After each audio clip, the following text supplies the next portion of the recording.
What are you doing on board? I'm sailing with you, Norma. But I told you I'd cabled you my answer when I got back to England. I couldn't wait. Norma, I just wouldn't be able to stand it, hanging about the telegraph office waiting for your message. Excuse me now, Gordon. I must get things settled in my cabin. Join me for dinner? All right, if you like. Goodbye, Johnny. Don't forget to write to me. I'll send you some Walter. I didn't know you were going back on this boat. Hello, Mary. I didn't know you were either. Well, unless something exciting happens, it's going to be a terribly dull trip. I'm going to be on board, Walter. But you're not a pirate. I should hope not. Well, I'll see you later. I must go now. All right.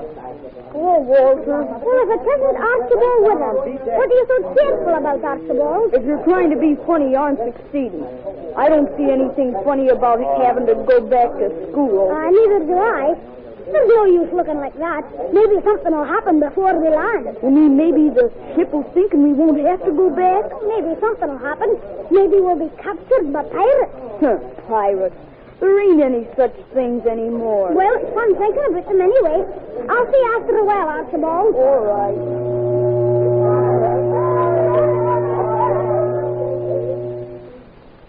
Our radio play for today, Pirate Proof, is based on a most unusual story taken from the pages of next Sunday's issue of the American Weekly, the magazine distributed with all Hearst Sunday newspapers from coast to coast. Second call for dinner. Second call for dinner.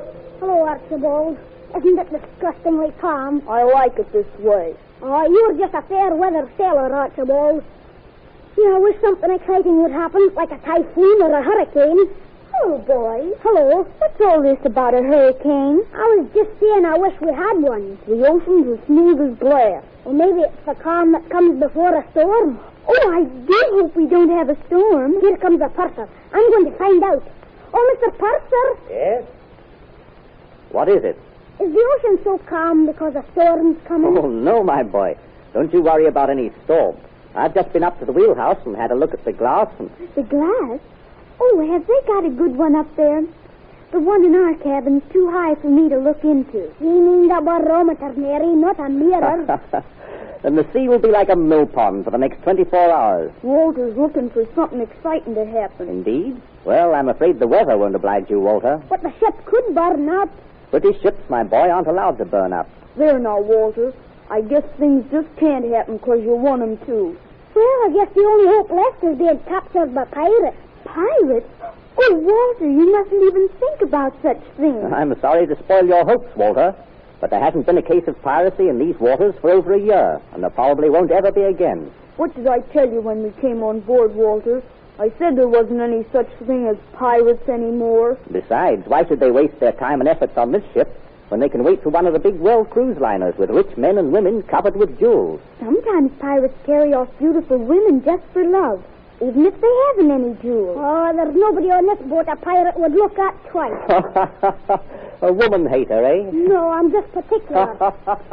Walter, What, Mary? don't you think I'm pretty? Well, you're not exactly homely. Say, let's go up and see Sparks. Oh, the left. All right, come along to the radio room. Oh, there's that handsome young man with that same young lady. I bet they're in love. Look at the way he looks at her. He's a sap. Walter, they'll hear you. But won't you wait till we get back to England, Gordon? Why can't you tell me now, Norma? Because I want time to think it over. Did you hear that? I bet he's proposed to her. I said he was a sap, didn't I? I think so, too. Girls make me sick. Attaboy, Archibald. Shake. Well, I know some boys who like girls. What if you do? Archibald and me don't care, do we, Archibald? No. Well, here we are at the radio room. Come in. My name's Walter, and this is Mary. How do you do? How are you? And Archibald. Oh, How are you? Well, and what can I do for you? We thought if you were listening to any radio programs, maybe you'd let us listen too. Right you are. Come in and shut the door. While the tubes are warming up, find yourselves a place to sit down. Sit here, Mary. Thank you. Now then, let's see what we can get tonight. Und durch den glänzenden Sieg in der Freistadt Danzig wird das Dritte Reich versichert. Mr. Sparks? Ah, that's Berlin. He's liable to keep that up for I don't know how long. Here, let's try for something else.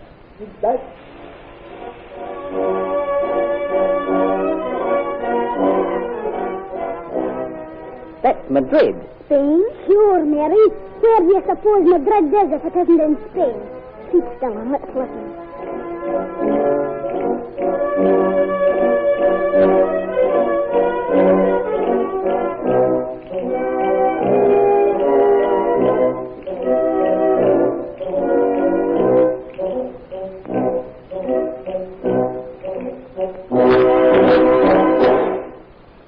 W3XAL, Bound Brook, New Jersey. Strike me pink, I'd have took my oath that was Spain in there.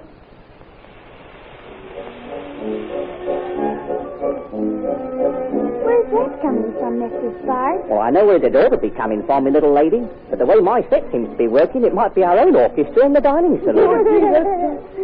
Why do they call you Mr. Sparks, Mr. Sparks? Oh, that's easy. It's because when he sends messages, he makes sparks. That's just about the state of it, my lad. Now, you see this key, Mary? Yes? Well, when I press it down, a blue spark jumps across that gap between those two posts. Yeah, see? Yes. Isn't that wonderful? See, I'd like to put a list of the stations we hear in my diary. I'll go get it and come right back. I know it's silly of me, and I can't help it, Norma. I'm crazy about you. I always have been. There's never been any other girl for me. You've just got to marry me. Gordon, please. You've got to hear me out, Norma. I sailed on this ship for one thing in mind. Just one thing. To get your answer. All right, Gordon. I'll give you my answer. It's no. Norma. You don't mean... You can't mean... I can and I do. Norma! Very well. There's only one thing left for me now. What are you standing on the rail for, mister? Eh? Oh, run along, youngster. Leave me alone. You were going to jump overboard. Were? Who said I changed my mind? Where's the young lady I saw you with? She's gone.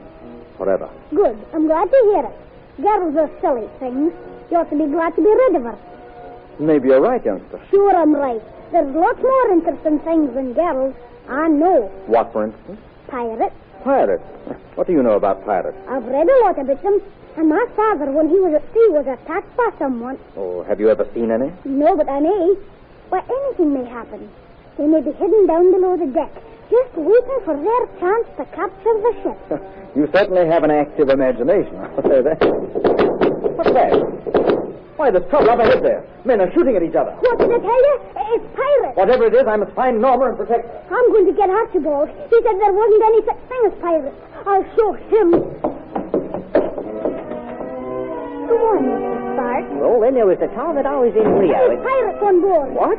Who are you trying to scare, Walter? All right, just turn that radio off and listen.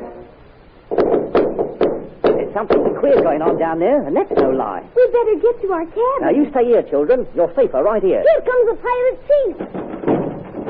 Bingo, Longstaff. Get out of here, you yellow monkey. Oh, he's got a gun. The little lady is quite right. I have a gun. You are all my prisoners. But before I take you down to the lounge, where my men are bringing the officers, I shall see that no warning can be sent for aid. He's going to break up your radio, Mr. Sparks. You're off, Mo, you yellow... There. Now we shall go. I am in command of this ship.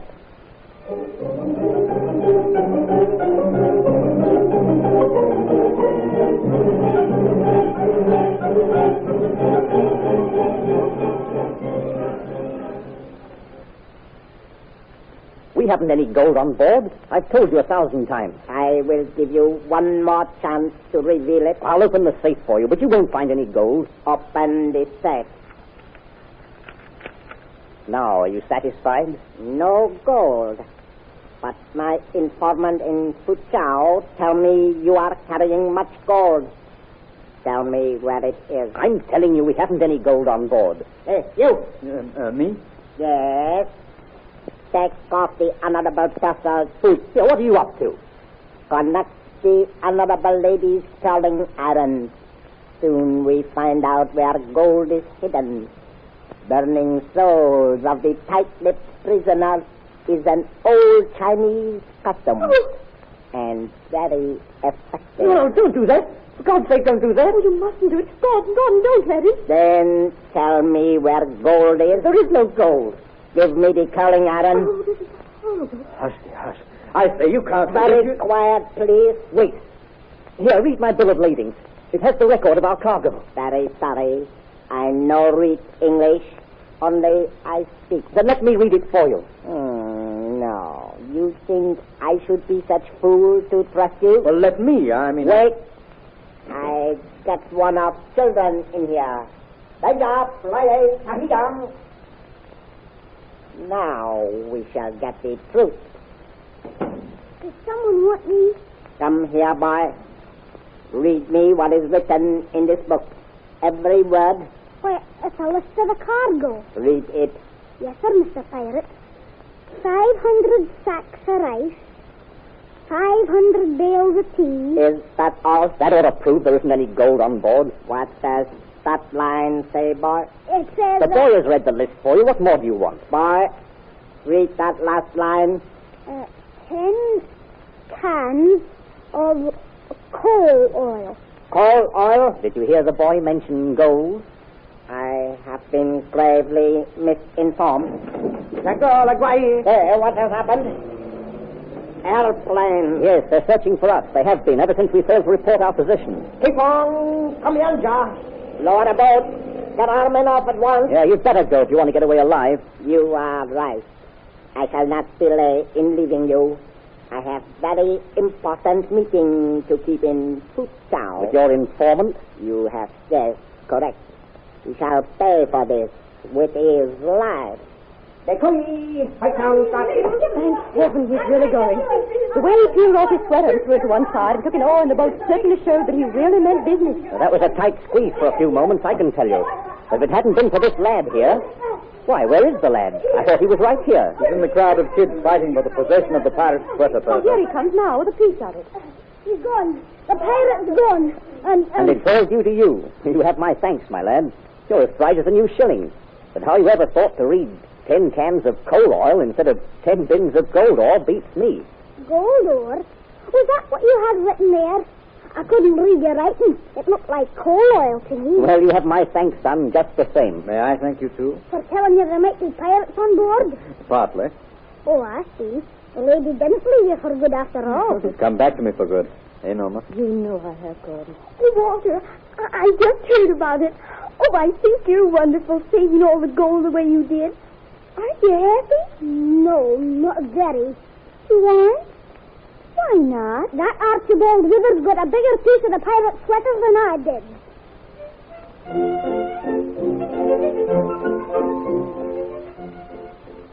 Be sure to read the exciting details of what happened when modern pirates took over a modern ship. It will appear in next Sunday's issue of the American Weekly, the magazine distributed with all Hearst Sunday newspapers from coast to coast. You'll find it under the title, The Children and the Chinese Pirates. And now we turn the microphone over to your own announcer.